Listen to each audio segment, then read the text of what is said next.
si rischia sempre poi il razzismo al contrario, no? E siccome allora c'è il bianco, figlio di Trump, bardato fino ai denti con la pistola che va in giro a terrorizzare la città, e il povero migrante di colore che subisce i soprusi. Il rischio è che si legga così, anzi il rischio non è un rischio, sicuramente lo scalpore è dato da questo. Da questo.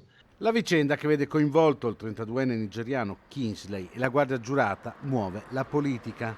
Anche l'assessore regionale Roberto Marcato, esponente di peso della Lega Veneta e Padovana, dice la sua, invitando tutti a non dare giudizi affrettati che potrebbero essere ribaltati. Andiamo molto cauti, perché io di storie dove si parla di Far West con pistoleri che vanno in giro di notte a terrorizzare le città, ne ho sentite a centinaia, e dopo passato un po' la buriana, era un nulla di fatto. Quindi intanto, prima cosa, andiamo a verificare i fatti.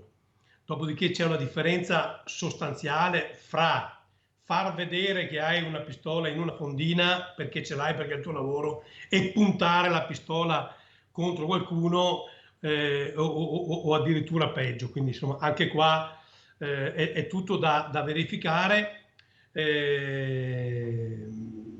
A me sembra molto una cosa che, se non ci fosse il ragazzo di colore, non ne avrebbe parlato nessuno, perché, diciamolo, è questa la verità.